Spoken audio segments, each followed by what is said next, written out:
Hi everyone. I'm Chloe, and this is our presentation for navigating careers in HCAP. I am the HCAP grad assistant, but I'm also a master's student in HCAP with a concentration in health data analytics and population health. My name's Erika. I'm one of the student ambassadors for the HCAP program. I'm majoring in public health and I'm currently in my senior year. Okay, so before we get started, can we have everyone sign in using either the QR code on screen, or I'm going to put a link in the chat as well.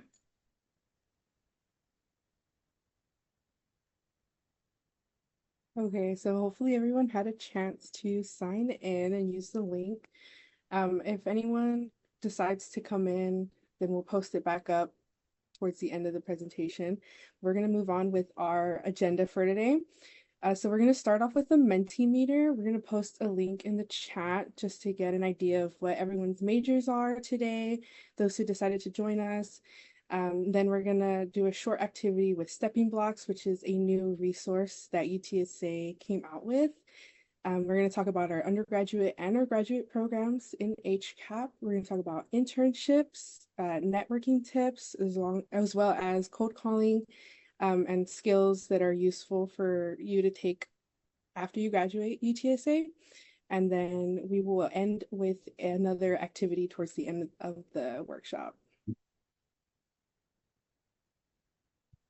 Okay, so we will go into our Mentimeter, and I'll have Erika share her screen, and I'll have the link in the chat.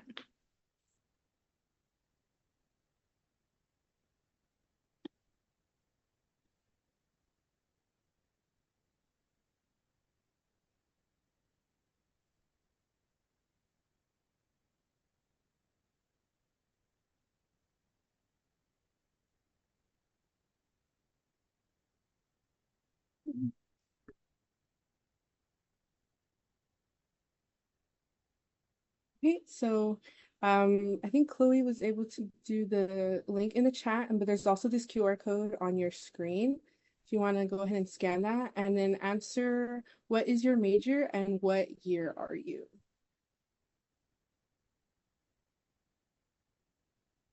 Ooh, another public health major.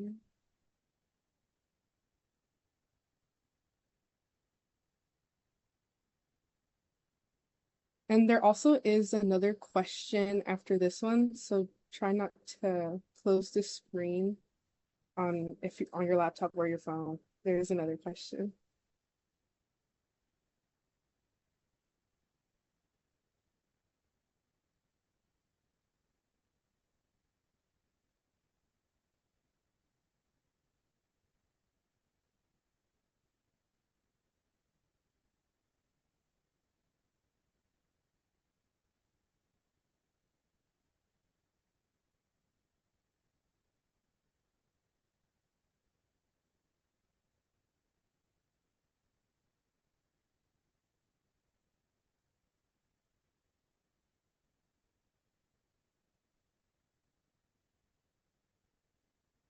Okay, so I'm gonna go ahead and move on to the second question. It's gonna be, what is your target career and has it changed over the years, whether from when you started at UTSA or just when you were younger?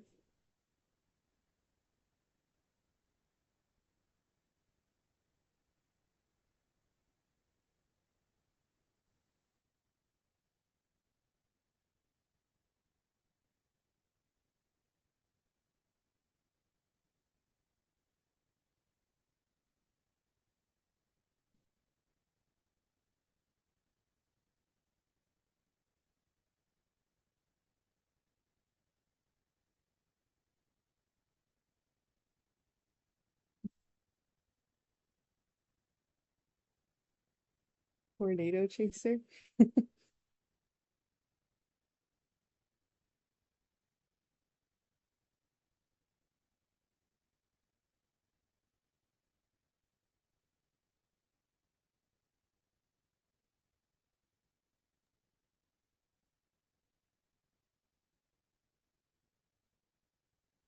Want to be a social worker? Yes, every semester it changes. I'm curious if that changes because of the classes you're taking or like personal experiences. I think that's interesting.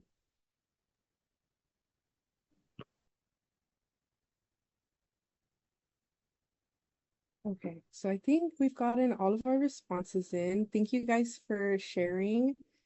And we're gonna go ahead and go back to our main presentation. Let me stop Yes. sharing.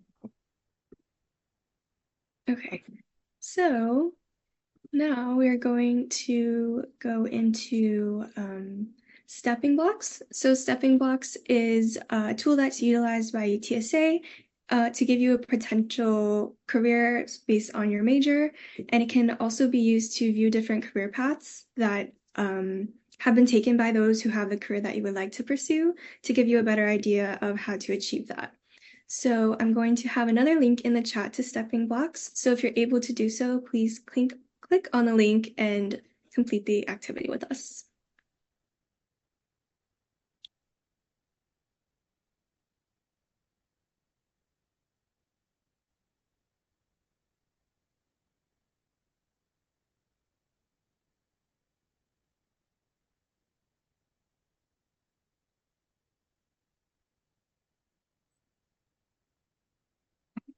So I have this is what you will be taken to when you get to stepping blocks. And I'm sorry, I have to put this in here very fast.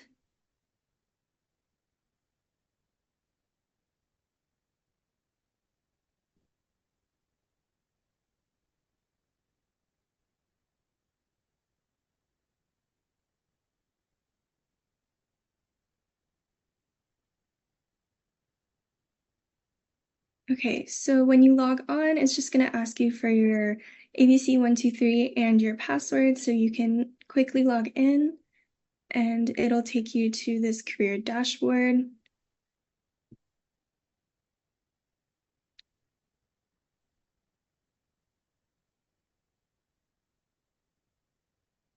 And then we're going to go to Search 360. And Search 360 is the tool that will show you your career paths that you can take based on your major, or you can also search by your target career that you'd like to pursue. So today we are going to search by major, and mine was public health. So I'll put that in there. And you can also add your university to see people who've graduated from UTSA as well.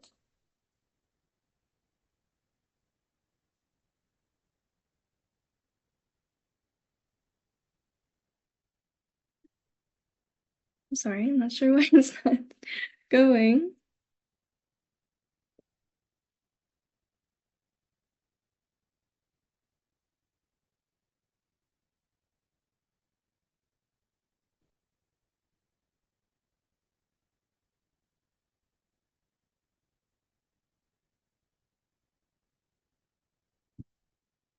Okay, so then it gives you a breakdown of education and people who've graduated with public health degrees and what field they work in.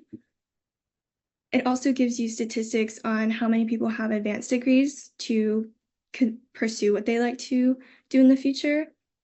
And then you can go to employment and it shows you top jobs in your field, as well as your annual average salary and common jobs within your career, your degree, and top companies that employ people with your degree as well. So these are the top 4 public health. And then career paths is where it gets really interesting because you can see actual individuals who have graduated with degrees in whatever your major is and where they ended up. So you can kind of have an example of things you might want to pursue prior to your target career or different skills. So some people have a longer list of pathways that they took to get to where they are, and some people have a lot shorter pathway. So for instance, this person to graduate with public health, they went to be a dental receptionist and now they're a coordinator in the field. But this person, for instance, did a post graduate certificate and is now a biostatistician. So with this tool, you can use it to further explore stepping blocks, and you can go into outcomes, which gives you specific job outcomes by your degree, and includes different statistics on different careers, and also complete a personality test to show you what careers are most popular for your personality. So you can get matched with something if you don't have a clear idea of where you'd like to go in the future.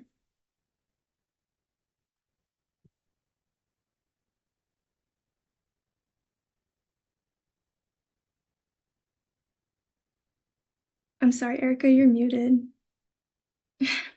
I forgot. So this is all of our undergraduate degree programs that we offer within the HCAP department. Not all of the degrees require internships. Some require or have practicals implemented into their programs.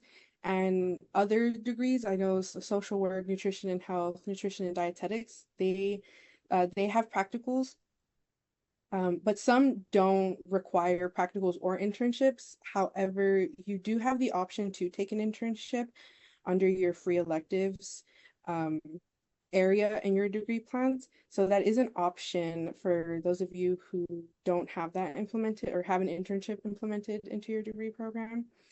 So these are all of the internship coordinators that y'all can reach out to depending on your degree program.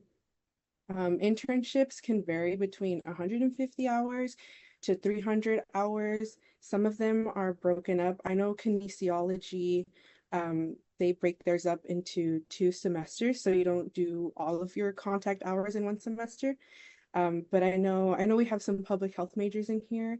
So for them, the 300 hours, they are in one semester.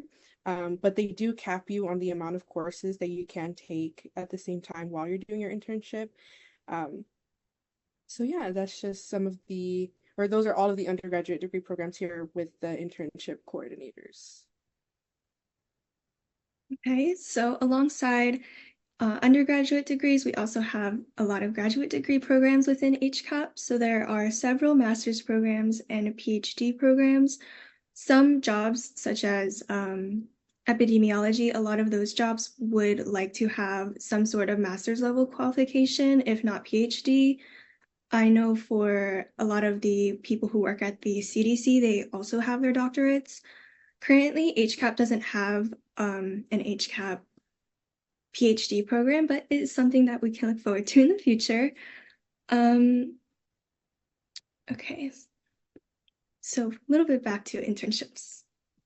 So diving into internships a little more, one of the reasons you should consider doing an internship if it's not part of your degree plan, it definitely does look really good on your resume when applying to future jobs. Having that job experience listed in your resume is a really good thing to have, and it's something that employers look for almost 100% of the time nowadays. Um, so these are just some of the steps that you should take. Um, if you are considering or you do have the internship implemented into your program. So first you'd want to check your degree works, see if it is in there or if it's under your free electives. And then you can also contact your advisor to ask them if you're not too sure about it.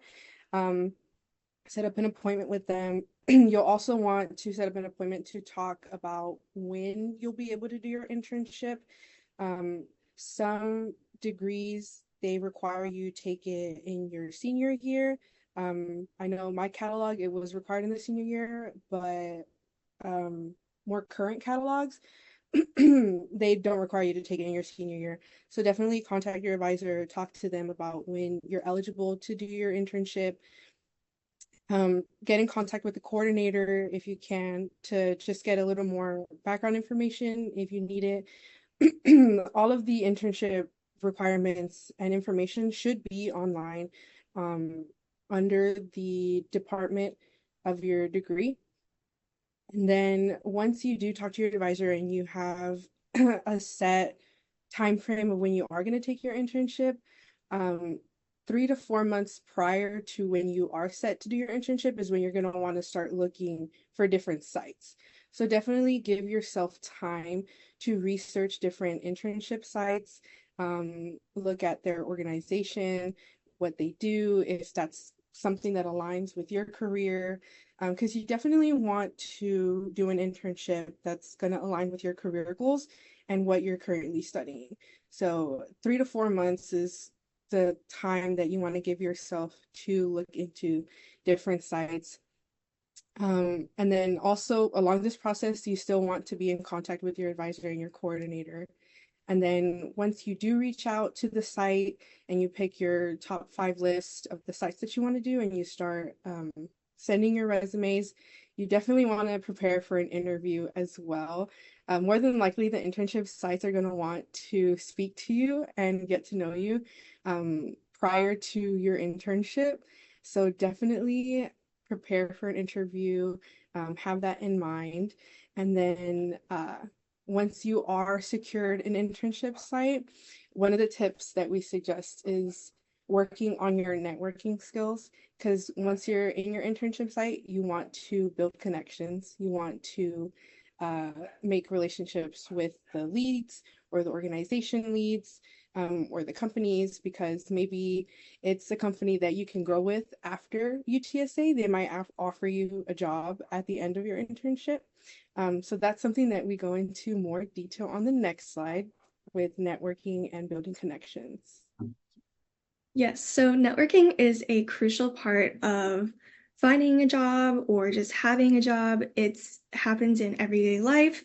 So networking is the process of making connections and building relationships. And this doesn't always necessarily have to be with someone who's in a higher position than you. You can also network amongst your peers.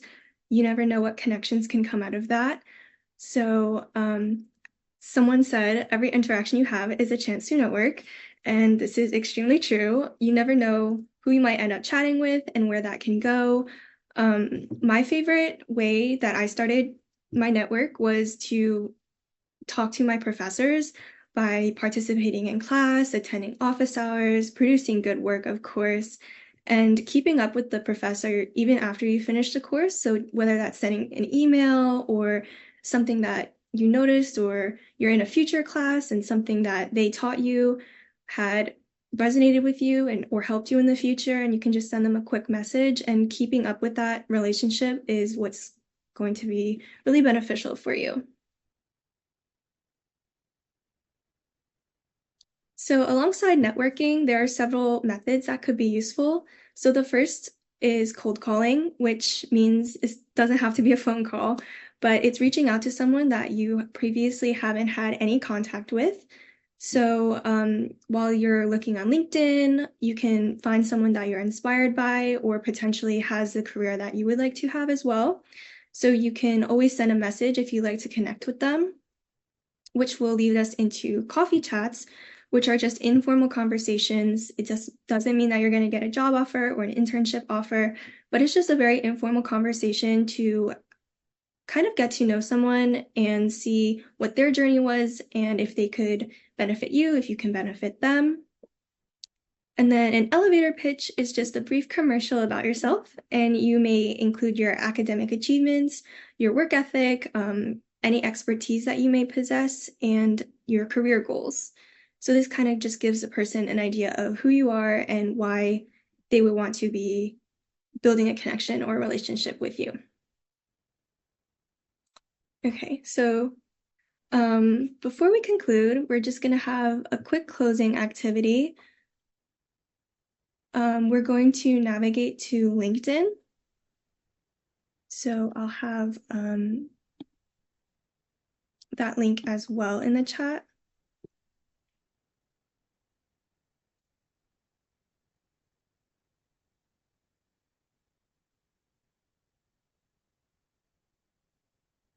So I'm going to go ahead and share my screen, and Chloe is going to navigate us through the activity.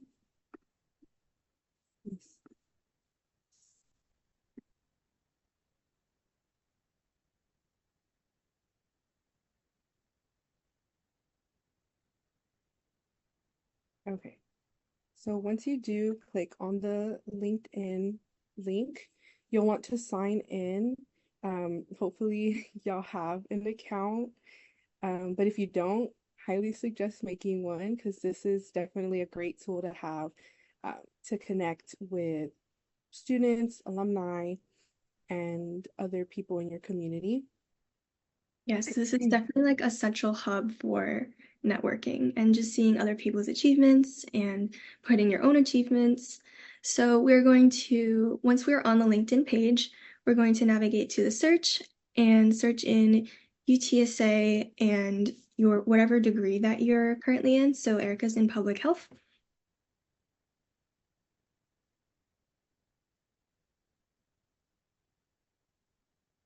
And then we can go down to the people specifier. And this will give you a list of alumni from UTSA who have graduated with your degree. And you can search a bunch of them and figure out which ones have a potential career that you'd like. And you can always reach out to them. So this is just a quick way of kind of connecting with someone. A lot of times when they see that you're an alumni or you're currently going to the school, they are open to talk to you. So then you can hit connect or hit message and at the top underneath their name, and you can just draft a quick introduction. So I think you have to hit connect and then send them a message and then they'll accept your request. Okay. But you can just kind of put your name, your degree, why you are reaching out to them, kind of utilize some of the tips that we gave today. And yeah, so that's our kind of conclusion. And you can go down so many rabbit holes with this, with LinkedIn and also Stepping Blocks. So I've spent many hours on both of those websites. Okay.